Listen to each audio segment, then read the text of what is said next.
Le grand débat avec Francis Laloupo. Bonsoir à toutes et à tous et bienvenue dans votre émission. Nous sommes ensemble, c'est en direct jusqu'à 19h heure de Paris. Pour nous appeler, un numéro de téléphone depuis la France, le 0155 07 58 00 et de partout ailleurs dans le monde, composez donc le 00 33 155 07 58 00. Vous pouvez également intervenir sur notre site africa1.com, rubrique Le Grand Débat. Africa numéro 1, Le Grand Débat.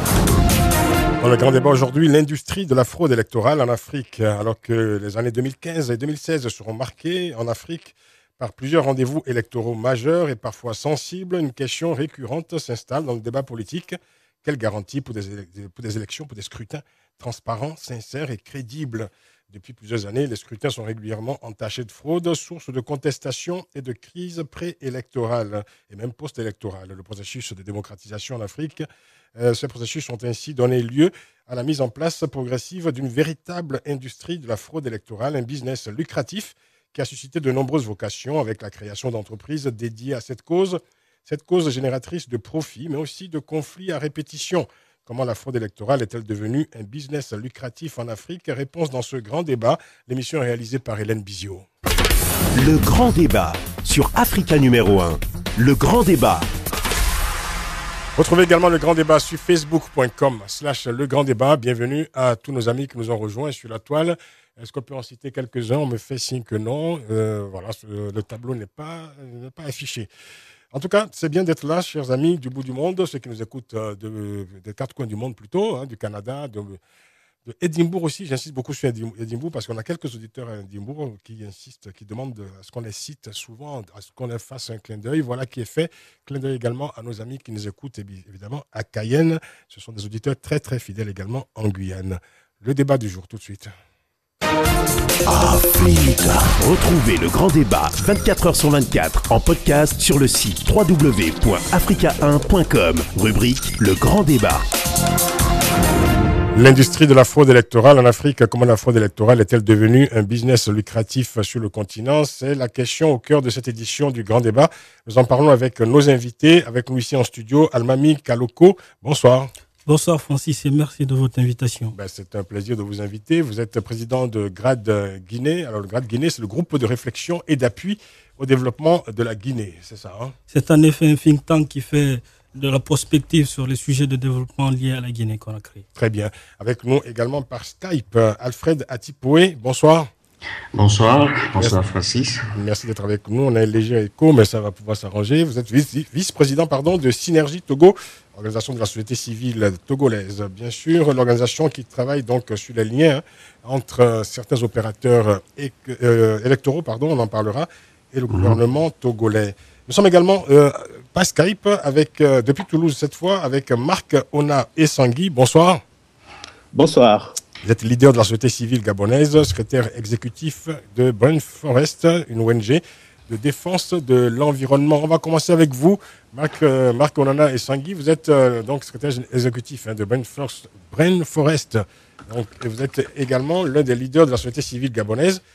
Et vous êtes aussi l'un des initiateurs d'une plainte qui sera déposée le 3 mars prochain, m'a-t-on dit, en France, contre l'entreprise Gemalto.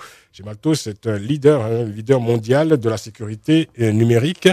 Vous portez plainte contre Gemalto pour, je cite, corruption d'agents étrangers. Qu'est-ce que cela signifie exactement? Merci de m'avoir invité à cette émission. Effectivement, vous soulevez là un problème très, très important en Afrique. Les processus électoraux ont eu des conséquences dans certains pays africains. Le cas le moins lointain, c'est le cas de la Côte d'Ivoire, où effectivement il y a eu plus de 3000 morts suite à un contentieux électoral. Et nous pensons que si les élections étaient très bien organisées, c'est-à-dire si les institutions qui organisent les élections étaient des institutions républicaines, on ne serait pas arrivé à ces drames. Et il y a eu des tables rondes entre les oppositions en Afrique et les pouvoirs pour essayer de résoudre le problème du contentieux électoral, qui est surtout basé sur la contestation du fichier électoral, du fichier d'état civil. Et c'est pour ça que cette table ronde, ces réunions, ont décidé de faire appel à des opérateurs dits neutres. C'est-à-dire, au Gabon, par exemple, nous avons pensé que l'introduction de la biométrie dans le processus électoral allait peut-être résoudre le problème du fichier électoral, le problème de la transhumance électorale, c'est-à-dire des personnes qui peuvent voter 10 000 fois. Mais malheureusement, nous avons constaté avec le test et surtout le recrutement d'une entreprise française qui se dit leader mondial de la biométrie, Gemalto, nous avons constaté que ce problème n'a pas été résolu. Oui. Et quand on compare les sommes qui ont été déclarées dans les lois des finances 2011-2012 pour ces opérations, oui. Et le résultat sur la base de 500 000 électeurs que nous avons produits en décembre 2011, en décembre 2013, autant pour moi, nous considérons qu'il y a un problème. On ne peut pas engloutir autant d'argent pour oui. les résultats que nous avons connus. C'est-à-dire, nous n'avons pas eu... Quand vous dites autant d'argent, parce qu'on parle d'un chiffre de 20 milliards de francs, enfin le marché en tout cas qui aurait été attribué à Gemalto s'élèverait à 20 milliards de francs CFA, soit près de 30 millions d'euros, c'est ça? Effectivement, nous avons, vous pouvez le lire et chacun peut le vérifier dans la loi des finances 2011. Vous avez un chapitre de 20 milliards, 2012, 20 milliards. Ça fait 40 milliards oui. pour une opération de 500 000 électeurs. Et au finish, nous n'avons pas pu avoir l'interconnexion qui peut permettre à des individus de voter une fois. On n'a pas pu avoir au finish l'authentification de l'électeur, c'est-à-dire le jour du vote. Oui. Le lecteur est authentifié et on n'a pas pu avoir une carte d'électeur biométrique. C'est quoi une carte d'électeur biométrique? Une carte d'électeur biométrique, c'est une carte qui comporte les données biométriques qu'on a prélevées. Au Gabon, on a prélevé les empreintes digitales, on a prélevé la photo. Mais on a eu droit à une photo en couleur, mais pas à des codes barres. Et surtout, le jour du vote, il n'y avait même pas l'authentification de l'électeur. On a encore fait appel au fameux encrier pour identifier la personne. Et là aussi, les vieux démos de la contestation n'ont pas manqué. Même le camp du pouvoir, certains partis qui appartiennent à la mouvance présidentielle ont contesté ces résultats. Alors, je voulais que vous m'expliquiez ce que signifie exactement corruption d'agents étrangers, parce que c'est le motif de la plainte que vous allez déposer le 3 mars prochain contre cette entreprise Gemalto. Corruption d'agents étrangers voudrait tout simplement dire que nous soupçonnons que Gemalto a été sollicité sans appel d'offres. Effectivement, il n'y a pas eu d'appel d'offres. Et non seulement il n'y a pas eu d'appel d'offres, mais nous soupçonnons la surfacturation. Je vais vous prendre quelques exemples. Nous avons des pays voisins. Le Cameroun à côté a organisé des élections avec un corps électoral de plus de 20 millions. Oui. Ça n'a pas coûté plus de 20 milliards. Oui. Nous avons au Burkina Faso, avec un corps électoral de près de plus de 5 millions, ça a coûté sensiblement 9 milliards de francs CFA. Oui. Mais comment expliquer qu'un pays qui a un corps électoral de 500 000 électeurs, je dis bien 580 000 électeurs, qu'on puisse inscrire dans la loi des finances autant d'argent et que Gemalto nous dise exactement combien ils ont perçu? Parce que nous soupçonnons effectivement qu'il y a eu entente entre Gemalto et les dirigeants. C'est-à-dire on déclare un montant aussi phénoménal pour des résultats aussi maigres. Entente illicite, donc. On peut comprendre que... D'accord. On peut comprendre certaines choses. C'est-à-dire, si nous avons eu affaire à l'interconnexion, ça veut dire que tous les ordinateurs sont connectés.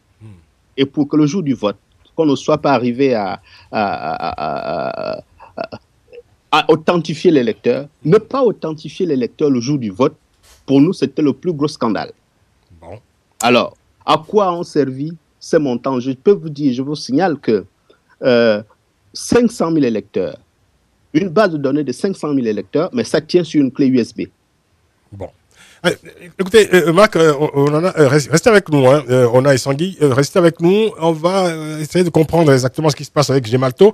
D'autant que, bon, Gemalto n'est pas visé seulement au Gabon, puisque je me tourne vers vous, Almami Kaloko. Vous êtes donc président de GRAD Guinée, groupe de réflexion et d'appui au développement de la Guinée. Alors, cette même société, il me semble, la même société Gemalto, a été sollicitée pour prendre en charge le scrutin présidentiel qui va se tenir cette année dans votre pays, la Guinée.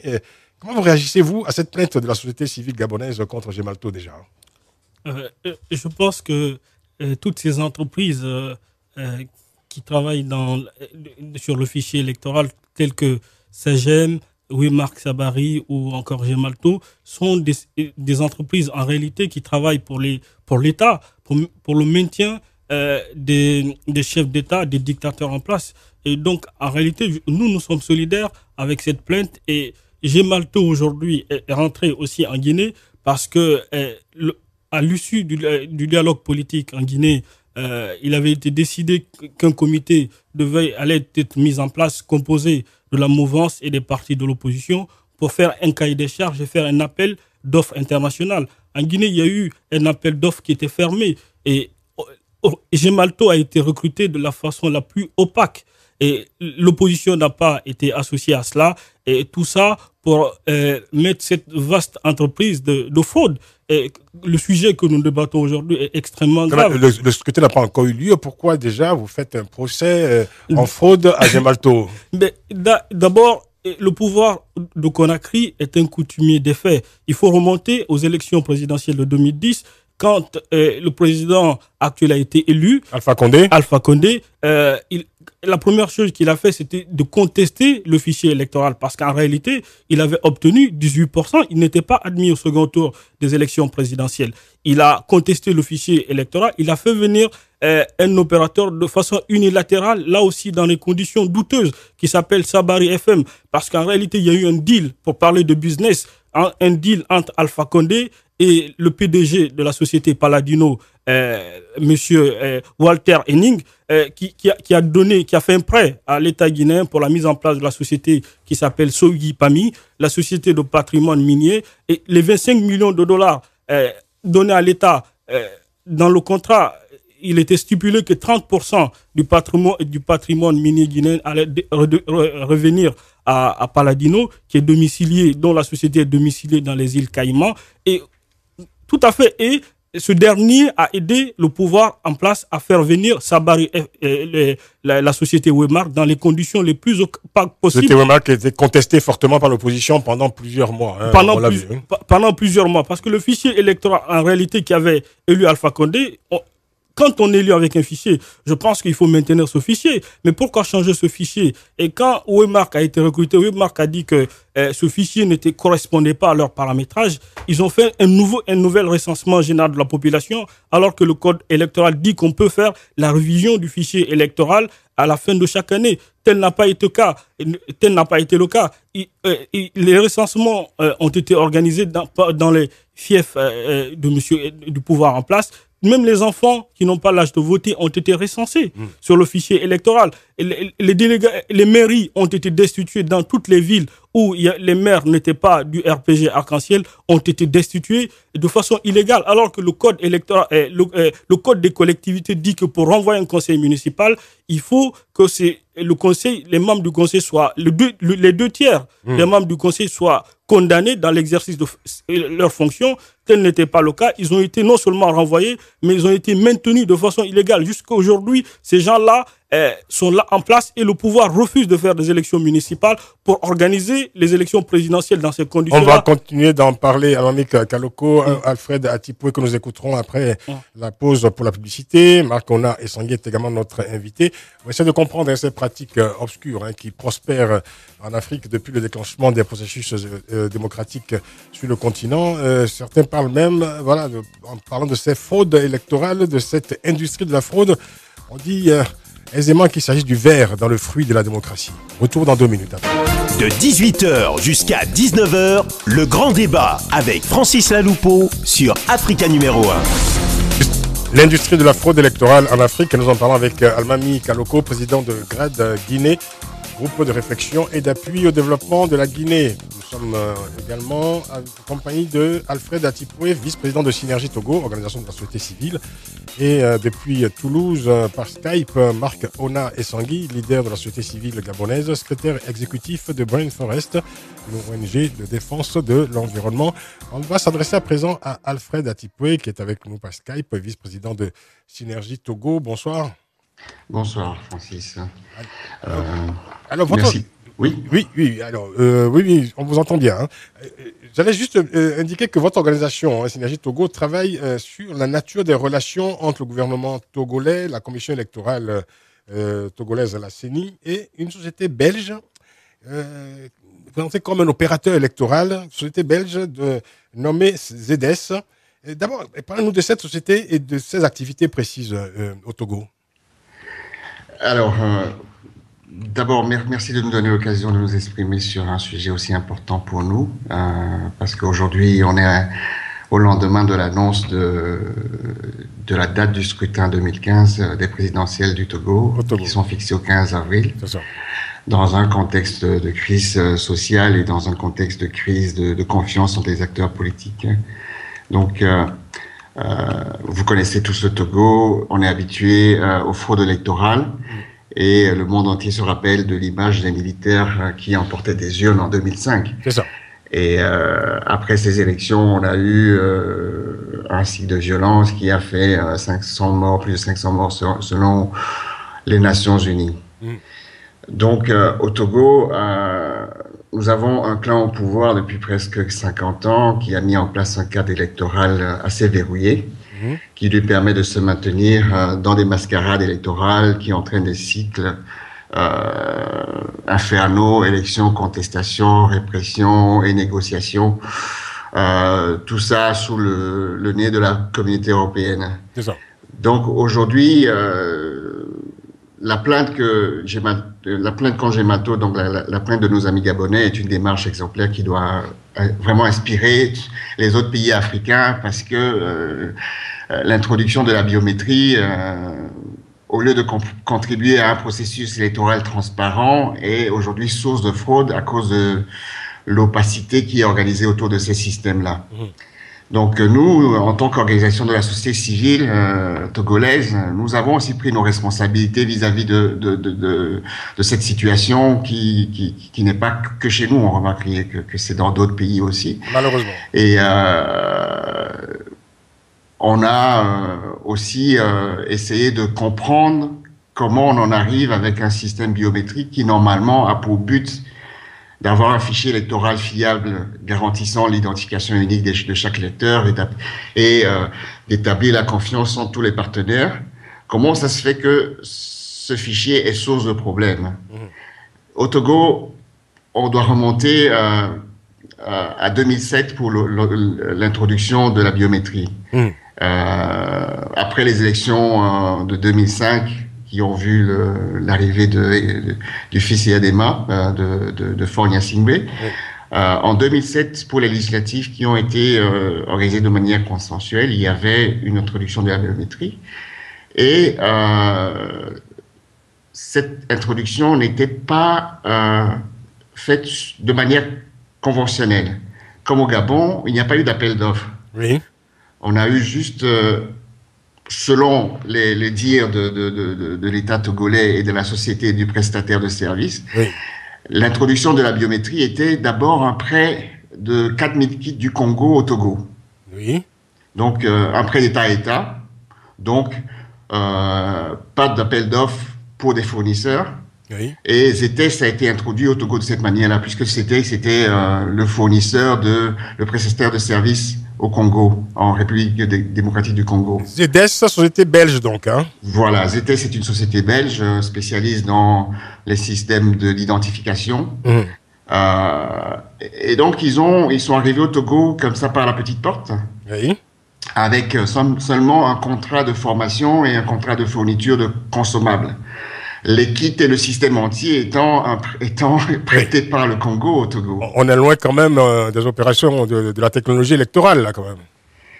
Pardon? Vous dites, ils sont arrivés, la société est arrivée au Togo comme fournisseur de consommables, mais quels consommables?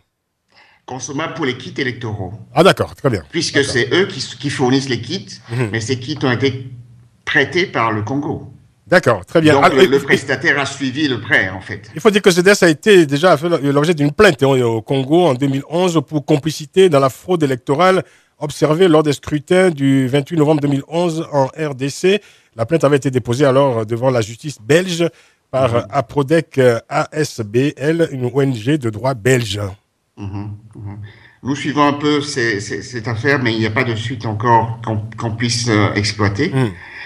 Mais ce que je peux dire, c'est que donc pas de traces de cahier des charges, donc ni de termes de référence. Oui.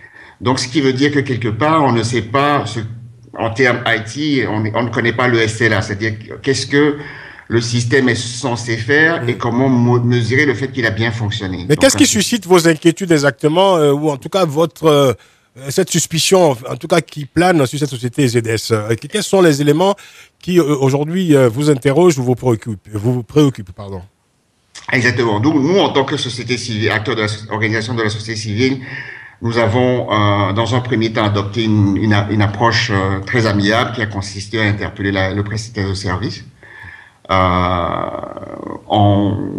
lui posant les questions sur les éléments de fraude constatés. Oui. Donc, lors des législatives de 2013, on a relevé sur le terrain et dans les analyses des fichiers électoraux qu'il y avait des doublons, des gens qui possèdent plusieurs cartes d'électeurs, ce qui n'est pas normal dans un système biométrique puisqu'on est censé identifier de manière sûre et certaine les personnes sur base de leurs empreintes digitales et sur base de leurs photos, donc de leur faciès. Alfred Atipo, pour qu'on comprenne très bien, est-ce que c'est cette société ZS qui va opérer pour la prochaine présidentielle en avril prochain au Togo? Tout à fait. Elle a déjà commencé son travail depuis plusieurs mois. Est-ce que cette société est contestée par une partie de la classe politique togolaise ou pas? Le travail, la société elle-même n'est pas contestée, c'est un prestataire de service, mais c'est le processus entier qui est contesté. D'accord. C'est-à-dire que déjà la manière d'organiser la révision des listes, qui est source de problèmes et qui peut engendrer et qui a engendré des duplicata. C'est-à-dire que la société prétend avoir un système central qui contient la base de données des électeurs. Oui. Et puis pour la révision, la société va déployer dans les différentes zones des kits qui contiennent les données relatives aux électeurs de cette zone. Alors, on essaie de comprendre, Alfred Atipoué. Alors, on m'a donc dit que vous travaillez, vous précisément, en tout cas, Synergie Togo, dont vous êtes le président, le vice-président, travaille sur les relations, la nature des relations entre cette société ZS, la commission électorale togolaise et le gouvernement togolais. Qu'est-ce qu'il y a dans ces relations entre ces trois entités qui suscitent chez vous de la suspicion ou de l'inquiétude? Écoutez, aujourd'hui, nous avons au Togo la CENI, qui est la Commission nationale électorale indépendante, qui, selon le code électoral, est seule habilitée à souscrire des contrats vers les prestataires. Donc, c'est elle qui organise les élections. D'accord. Et il y a le gouvernement par ailleurs. On s'est rendu compte que c'est le ministère de l'administration territoriale qui a contracté directement avec la société ZS. Oui. Donc, quelque part, le ministère des Affaires, le ministère de l'administration territoriale a usurpé le rôle de la CENI. Oui. Vous comprenez? Donc, ce n'est pas possible que dans un État normal, on puisse autoriser que ceux qui sont censés organiser les élections soient juste spectateurs de cette organisation parce qu'ils ne maîtrisent aucunement le prestataire ni ce qui est fait. Donc nous, ça a été le point principal de notre interpellation, c'est de savoir quelle est la relation qui lie le Togo avec le prestataire et qui est en droit de donner des ordres à ces prestataires. Et vous n'avez pas la réponse? Nous avons plus ou moins la réponse, mais on attend d'avoir la confirmation. Mais il est clair qu'aujourd'hui, on n'a pas de cahier des charges fourni par la CENI et le ministère de l'administration territoriale s'autorise à usurper les prérogatives de la CENI. Très bien. Alfred, pour rester avec nous, on voit bien, aussi bien qu'on soit au Gabon, c'est ce que nous disait Marco Sangui, en Guinée avec Almami Kaloko, ou avec vous, Alfred Atipo, et au Togo. On voit bien que voilà, tout cela quand même démontre une absence totale de confiance, une crise de confiance en tout cas, entre la société civile et ceux qui sont censés organiser donc ces élections, en tout cas ceux qui sont chargés d'organiser le vote qui est l'expression élémentaire et suprême de ce qu'on appelle le souverain primaire, c'est-à-dire de la population. Ce n'est pas la confiance qui règne, on continuera à en parler juste après la pub. Jusqu'à 19h, le grand débat avec Francis Laloupeau sur Africa numéro 1.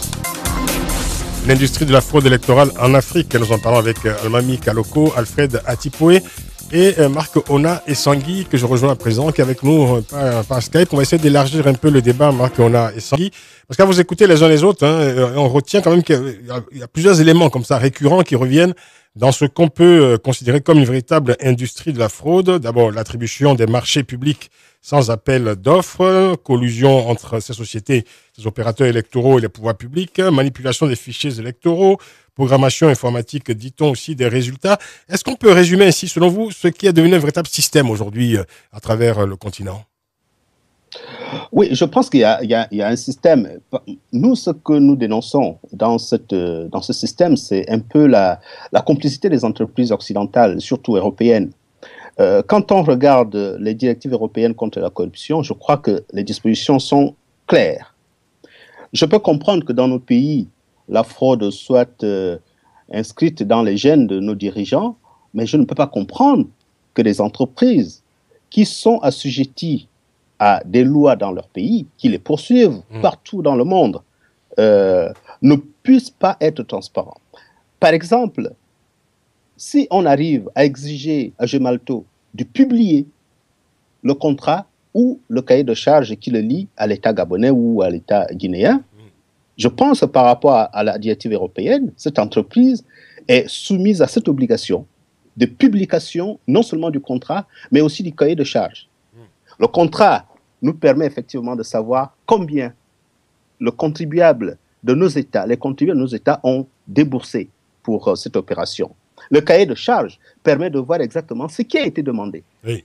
Ce qui est plus grave dans le cas du Gabon, c'est qu'il y a eu une commission convoquée par le président Ali Bongo entre l'opposition et la majorité. Oui. Et un rapport a été sorti, c'est-à-dire le consensus.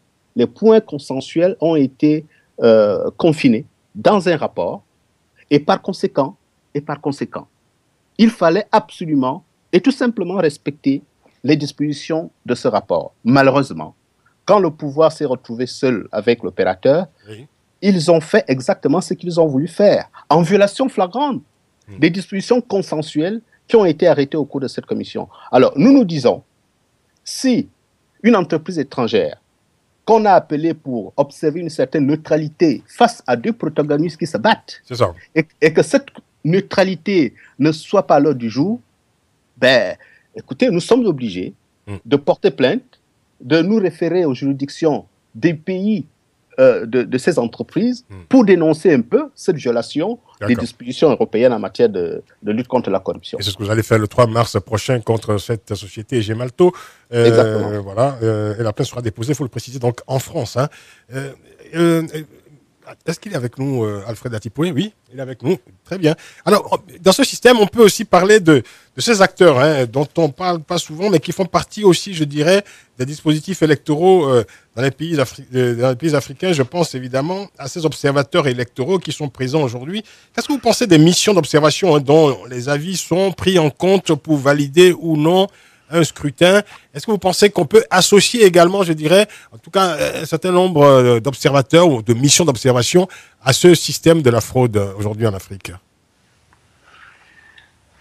Au Togo, on a eu plusieurs missions d'observation qui ont commencé. Ce sont des gens qui ne vont pas plus loin dans l'observation que les capitales ou certains chefs-lieux.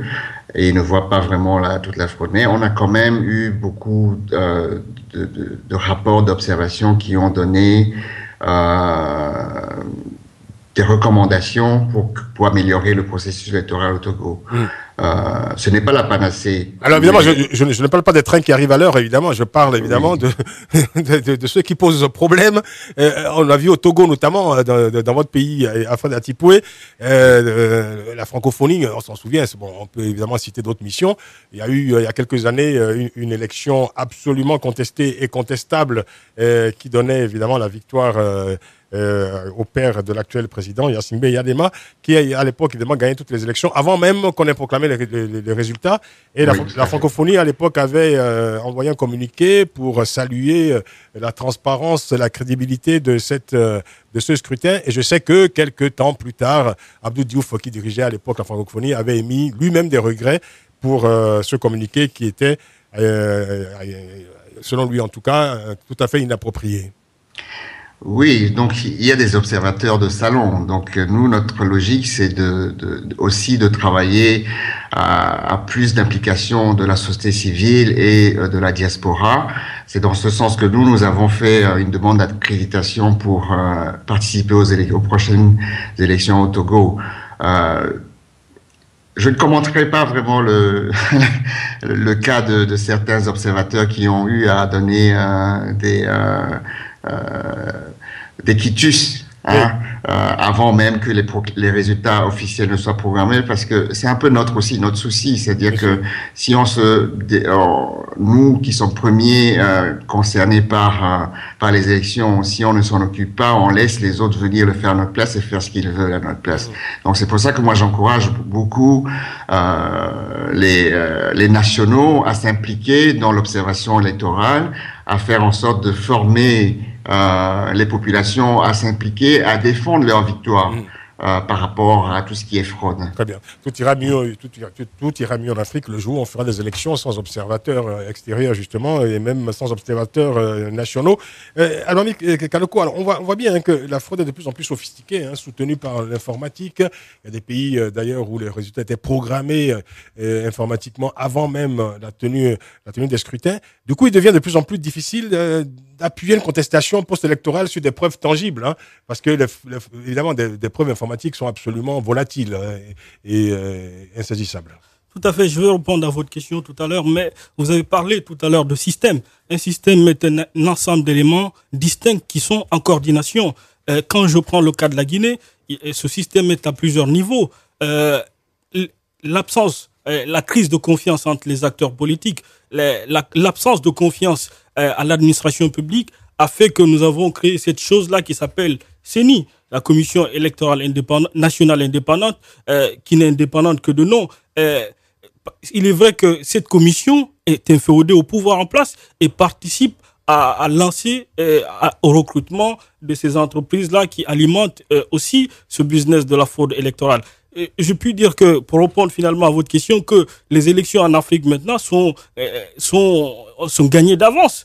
Parce que les pouvoirs qui sont en place appellent les opérateurs techniques en Guinée, par exemple, quand Waymark est venu, ils ont contesté, le président a contesté le fichier électoral, ils ont fait un recensement. Ce recensement-là devait être affiché, le fichier électoral, devait être affiché plusieurs jours avant les élections présidentielles, mais la liste a été transmise au parti de l'opposition que 48 heures à l'avance. Aujourd'hui, avec la technologie, on peut tricher les élections. Je pense que ces opérateurs-là sont là au service des pouvoirs en place. Et du coup, sur les fichiers électoraux, souvent, il y a ce qu'on appelle des doublons. Mon ami, je crois, du Gabon ou du Togo l'a dit tout à l'heure, il y a des fichiers... Ils modifient carrément la carte électorale, ces opérateurs. Par exemple, quand je prends une ville, moi je suis de Matam, en Guinée, je peux me faire recenser dans cette ville et le jour de l'élection, il se trouve que le bureau de vote se trouve à 20 km. Mais tout ça, c'est pour décourager les partisans de l'opposition à aller voter. Et donc je pense que l'informatique aujourd'hui est au service de la fraude électorale. L'informatique est aujourd'hui au service du maintien de ces chefs d'État au pouvoir. Un élément quand même tout à fait intéressant, Alfred Atipoué, vous êtes avec nous, vice-président de Synergie Togo. On dit, est-ce que vous le confirmez que cette société ZTS, donc opérateur électoral au Togo, appartiendrait au fils de Louis Michel, l'honorable Louis Michel, est-ce que vous le confirmez? Je dirais que la société ZTS est une société cotée dont les actionnaires de référence sont publics. Donc, on n'a pas trouvé trace de la famille Michel dans les actionnaires de référence ni dans le conseil d'administration. Mais bon, c'est un bruit qui court. Je ne sais pas comment il faut le prendre. Oui. Mais comme c'est une société cotée, on ne sait jamais qui détient un paquet d'actions de manière anonyme. Parce que ce serait bien embêtant que l'ancien ministre belge, qui est très impliqué dans plusieurs médiations de conflits en Afrique, voilà, que son fils, évidemment, possède une société qui, aujourd'hui, opère au Togo dans les questions électorales. Ce serait bien embêtant. Oui, tout à fait, ce serait bien embêtant. Mais aujourd'hui, nous n'avons pas axé notre combat là-dessus. Nous avons axé notre combat sur la détermination de comment fonctionne le système du fichier électoral, de comment détecter les doublons, comment faire en sorte d'assurer l'intégrité et la qualité de la base de données qui résulte du système. Donc aujourd'hui, nous avons une action plus technique que politique. En fait. Très bien, restez avec nous, on va écouter un auditeur qui va intervenir sur le sujet, Monsieur Edo Kombana. Bonsoir. Bonsoir. Nous vous écoutons, s'il vous plaît. Ok. Depuis ma mort, je devais d'abord introduire le sujet que j'ai toujours regretté que nous, Africains, nous n'avons toujours pas compris que l'homme blanc a trompé nos arrière-parents, nos grands-parents et nos parents et nous-mêmes. Et si nous-mêmes nous n'ouvrons pas les yeux, il va continuer à tromper nos enfants. Toutes les sociétés que vous voyez, toutes les universités, les institutions européennes, elles ont derrière des lobbies. Et ces lobbies véhiculent les idéologies. Donc, tant que nous, Africains, nous continuerons à aller vers ce genre, nous sommes encore loin de sortir de nos malheurs. Nous devons copier l'exemple des Sud-Américains qui ont compris que la solution se trouve à eux-mêmes.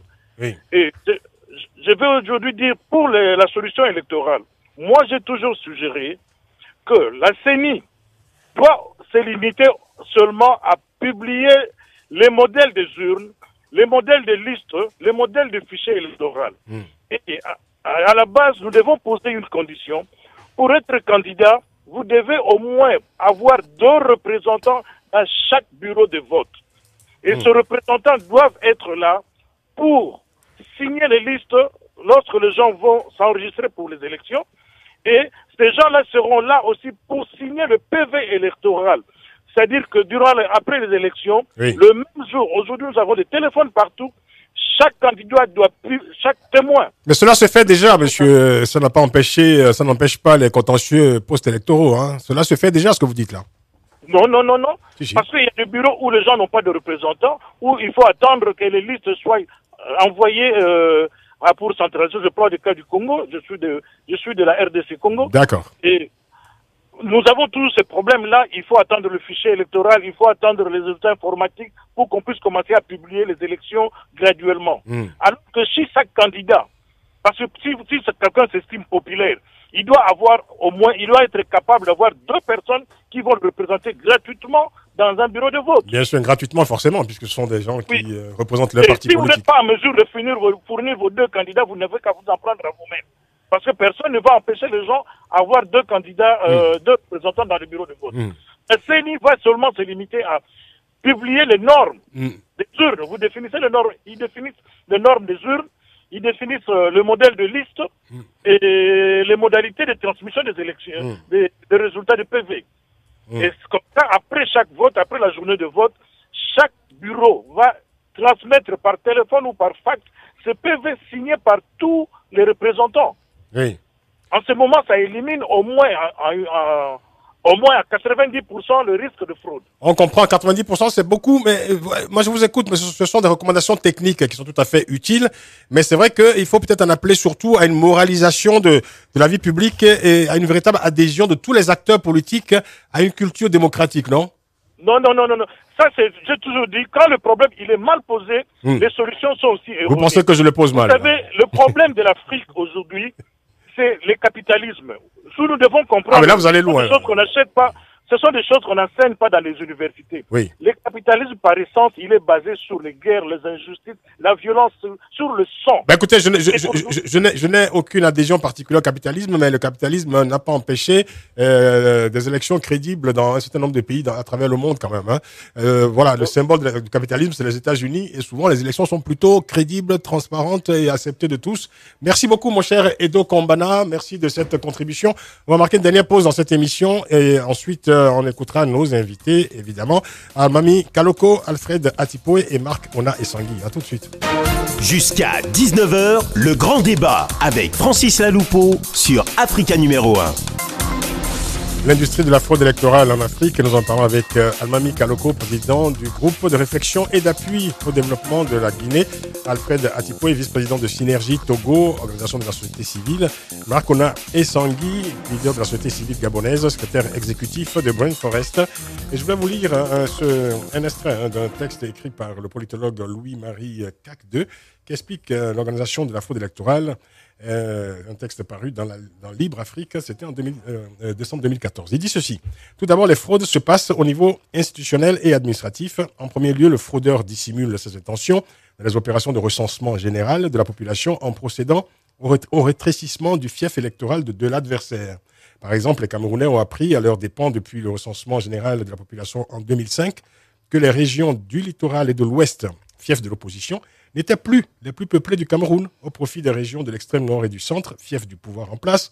Le fraudeur dissimule aussi ses intentions dans la loi électorale. Par exemple, on peut durcir les conditions d'éligibilité ou de vote dans le but d'exclure tout parti des adversaires ou de l'électorat. C'est le cas de l'ivoirité, de l'exclusion de la diaspora, du refus de la double nationalité, de la manipulation de la limite d'âge, des contraintes de séjour au pays, augmentation du nombre d'années requis, etc. On observe aussi le découpage tendancieux des circonscriptions électorales. Fin de citation. Je m'adresse à vous, Marc Ona Essangui. Après les coups d'État, finalement, la conquête du pouvoir aujourd'hui, où le désir de se maintenir au pouvoir passe désormais par la manipulation des urnes. Est-ce que c'est une fatalité pour l'Afrique ? Je ne pense pas que ce soit une fatalité. Je pense que c'est tout un processus qu'il faudrait... il faut combattre cette façon de faire, comme on a combattu le coup d'État. Je voudrais tout simplement dire que j'ai suivi l'auditeur qui intervenait en parlant des PV. Le problème en Afrique, ce n'est pas tant ce qui sort des urnes. Ce qui sort des urnes est conforme à la volonté des peuples. Mais c'est le forcing, c'est-à-dire les coups d'État électoraux qui sont orchestrés avec la proclamation officielle des résultats. Une proclamation qui n'a rien à voir avec ce que les peuples ont exprimé dans les urnes. Je pense que on n'a pas besoin, je dis bien, on a testé tous les cas, on est allé prendre des opérateurs indépendants, neutres pour trancher. Ces opérateurs sont aussi complices de la chose. Je ne pense pas que l'Afrique ait besoin d'aller chercher un opérateur international pour venir faire ce qu'ils sont en train de faire. Je prends le cas du Gabon. Si on donne à une PME nationale 20 milliards pour réaliser la biométrie, je pense que le résultat sera 10 fois plus que ce qu'on a pu faire au Gabon. Et nous avons suffisamment d'informaticiens, nous avons suffisamment d'experts. Le monde est devenu un village planétaire où, par exemple, les kits, on peut aller les chercher n'importe où pour les installer. Donc, on n'a pas besoin de Gemalto pour venir faire ce qu'ils ont fait avec les résultats. Mais ce que nous dénonçons, c'est la haute mafia, c'est le détournement de fonds, c'est la complicité surtout avec des politiques à l'international, en Occident. Il faut aussi se dire ça, c'est-à-dire les hommes politiques des pays occidentaux sont derrière ces manœuvres pour continuer non seulement à siphonner nos ressources, mais également pour continuer à maintenir les dictateurs au pouvoir. C'est ça. Et les coups d'État, moi je dis, les coups d'État sont en train de diminuer en Afrique. Maintenant, la fraude électorale, nous sommes aussi capables de lutter, de combattre pour qu'il n'y ait plus fraude électorale, à condition effectivement que les citoyens se mobilisent. On en a connu au Sénégal. Les Sénégalais ont montré un excellent exemple où les résultats ont été communiqués en temps réel dans les radios, les télévisions, et par conséquent, la proclamation ne pouvait plus être une proclamation complètement volée. Il faut que les populations se mobilisent. Au-delà même de la biométrie, je crois qu'on peut se passer de la biométrie pour que les citoyens eux-mêmes prennent la responsabilité de dire nous ne voulons plus que notre vote soit volé. Combattre les fraudes électorales, un nouveau défi pour les populations africaines, dites-vous, Marc Ona Essangui. On va écouter, avant de retrouver Alfred Atipoe, on va écouter un auditeur, c'est un confrère, un journaliste qui nous appelle, Kassim Barry, qui voulait donc apporter son regard, sa contribution à ce débat. Kassim Barry, bonsoir. Oui, bonsoir à vous, bonsoir à tout le monde. Vous êtes originaire de la Guinée également. Quel regard vous portez sur ce système de la fraude électorale qui aujourd'hui, évidemment, s'est installé dans le processus de démocratisation en Afrique?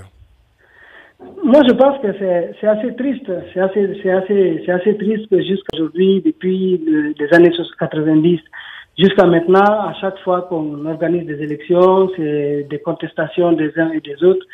Et souvent, c'est des opposants qui ont contesté pendant très longtemps, qui arrivent au pouvoir. Une fois qu'ils sont au pouvoir, ils reprennent soit les mêmes personnes qui étaient déjà là, ou alors les mêmes habitudes qui persistent. Moi, j'ai retenu d'ailleurs un de vos intervenants qui parlait de ces sociétés qui participent à organiser les élections comme Gemalto et autres. Et qui sont des sociétés qui quand même viennent du monde occidental. Je pense qu'un monde qui est bien organisé et qui donne des leçons à l'Afrique, qui dit écoutez, l'Afrique n'organise pas des élections, les Africains ne sont pas sérieux, c'est pourquoi la démocratie n'est tout le temps, jusqu'à maintenant, n'est pas en place sur le continent. Pourtant, ils observent ces sociétés qui officient en Afrique, qui travaillent tranquillement, sans vergogne, sans se poser des questions sur l'éthique, sur la moralité, sur la déontologie, sur les conséquences de tout ce qui en découle. Donc moi, je pense qu'à un certain moment, il va falloir que la société civile africaine commence à s'interroger, notamment les pays francophones, parce que dans les pays francophones, nous partageons les mêmes sociétés d'organisation. Allô? Oui, on vous entend. Allez-y. Voilà. Dans l'Afrique francophone, nous partageons les mêmes sociétés d'organisation de ces élections. Donc moi, je pense qu'à un certain moment, il va falloir que la société civile africaine se lève et qu'elle commence à interroger ces sociétés occidentales, y compris en France et en Europe. Très bien. Qu'on commence à avoir au moins des élections propres. Si je prends par exemple le cas guinéen, moi je pense qu'aujourd'hui, c'est assez... j'ai l'impression que la communauté internationale ne mesure pas les enjeux en Guinée, mais je pense qu'il se focalise sur d'autres questions comme la Côte d'Ivoire, la Centrafrique et autres. Mais moi, je pense que le cas guinéen, c'est un cas qui est très sérieux. C'est un cas qui est très sérieux qu'il va falloir que la communauté internationale se mobilise. Et si elle ne le fait pas, moi, je pense qu'en Guinée, aujourd'hui, les clivages et la discorde, la division entre aujourd'hui la mouvance et l'opposition, elle est à tel point que si la communauté internationale n'intervient pas et qu'elle essaie d'assister, peut-être pourquoi pas dans le genre de la Côte d'Ivoire, qu'elle supervise les élections jusqu'au bout, je pense qu'en Guinée, il va y avoir des soucis. Et des soucis on ne parle même pas de CENI aujourd'hui. L'opposition, c'est vrai qu'à un certain moment, quand elle conteste cette CENI-là, c'est vrai que là aussi on peut se poser des questions. Parce que c'est elle qui avait demandé la mise en place de cette CENI, elle a été mise en place, elle demande maintenant que, voilà, ses représentants ne sont pas on traversé. On reviendra sur le processus électoral en Guinée, bien entendu. Merci Kassim Barry, merci de votre participation, de votre contribution. Alpha Datipo, on arrive à la fin de l'émission. Alors, mettons un peu les projecteurs, dirigeons-les vers votre pays, le Togo. Alors voilà, en résumé aujourd'hui, voilà, un opérateur électoral donc qui est contesté, un fichier électoral suspect, des tensions politiques évidemment. Tous les ingrédients sont à nouveau réunis au Togo pour une crise électorale? Oui, Francis, je crois qu'aujourd'hui, personne ne doute au Togo de lendemain douloureux si on va dans les élections dans le contexte actuel. Tout le monde est conscient du fait que le fichier électoral n'est pas de qualité et plusieurs partis réclament l'accès à ce fichier et ils ne l'ont pas reçu ou ils l'ont reçu dans des formats qui ne leur permettent pas de l'exploiter ou d'autres l'exploitent de manière un peu archaïque. Mais c'est vrai qu'aujourd'hui, au Togo, tout le monde se demande ce qui va se passer. C'est une situation très tendue du fait de l'absence de réformes pour assurer la transparence des élections comme réclamée par tout le monde, par aussi bien les Togolais que la communauté internationale depuis plusieurs années. Donc je crois qu'aujourd'hui au Togo, on a intérêt à prendre le temps de bien organiser les choses, prendre le temps de faire en sorte que le processus soit le plus transparent et le plus équitable possible pour qu'on n'en revienne pas à la situation douloureuse de 2005. Ça sera difficile de satisfaire tout le monde d'ici le mois d'avril, date prévue pour cette élection présidentielle. Est-ce qu'on doit tenir ce 15 avril? Je ne crois pas, parce que dans l'état actuel, quand on voit le chronogramme de la CENI, qui, ma foi, n'est pas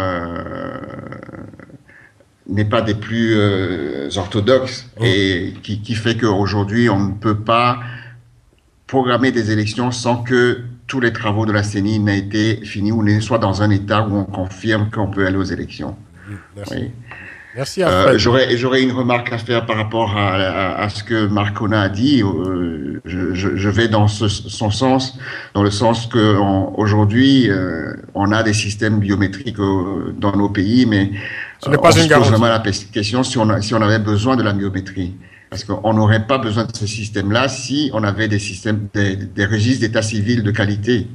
En tout cas, on aura essayé au moins la biométrie pour savoir en connaître les limites. Voilà, ces limites que vous évoquez très bien. Merci Alfred Atipoué, vice-président de Synergie Togo. Merci beaucoup. On a encore quelques petites secondes. Marc Conat et Sangui, ce sera à vous la conclusion. Élection présidentielle en 2016 au Gabon. Donc, vous attendez beaucoup de cette plainte que vous allez déposer le 3 mars prochain contre cet opérateur Gemalto. Et votre souhait, je suppose, c'est que Gemalto ne fasse pas partie, je dirais, de cette opération l'année prochaine. Mais notre souhait, c'est que Gemalto fasse de la biométrie, que nous ayons à une élection biométrique, une vraie élection biométrique, c'est-à-dire avec l'authentification de l'électeur. Oui. Il n'est plus capable au Gabon aujourd'hui, pour les élections à venir, d'aller dans des conditions que nous connaissons. Ça, c'est clair. Il faudrait que tout le monde sache que 2009, ce n'est pas 2016. Oui, mais enfin, nous allons prendre nos responsabilités si Gemalto se déroule dans de très bonnes conditions. Si Gemalto est condamné, ce serait difficile quand même de voir cette même société opérer l'année prochaine lors de ces élections. Écoutez, notre objectif n'est pas de chasser Gemalto. C'est nous qui avons appelé la biométrie. C'est nous qui avons fait appel à la biométrie. Et nous pensons qu'il fallait aller jusqu'au bout d'une élection biométrique, c'est-à-dire d'interconnexion jusqu'à l'authentification de l'électeur. Au fond, qu'elle remplisse son cahier de charge. 500 000 électeurs, c'est pas beaucoup. Merci. Pas beaucoup. On peut le réussir. Merci Marc Conat et Sangui. On en reparlera certainement dans les prochaines éditions du Grand Débat. Almami Kaloko, merci beaucoup. On reparlera également de la Guinée avec vous prochainement. J'en suis persuadé, évidemment, puisque c'est une année électorale, très forte année électorale en Guinée, évidemment. Merci à tous. Merci d'avoir participé à cette émission. C'est un sujet vaste, évidemment, qu'on n'aura pas épuisé le temps d'une édition du Grand Débat. L'émission a été réalisée par Hélène Bizio. Rendez-vous demain pour une nouvelle édition du Grand Débat. Bonne soirée à toutes et à tous à l'écoute d'Africa Numéro 1. Prenez grand soin de vous et de vos proches. Le Grand Débat sur Africa Numéro 1. Le Grand Débat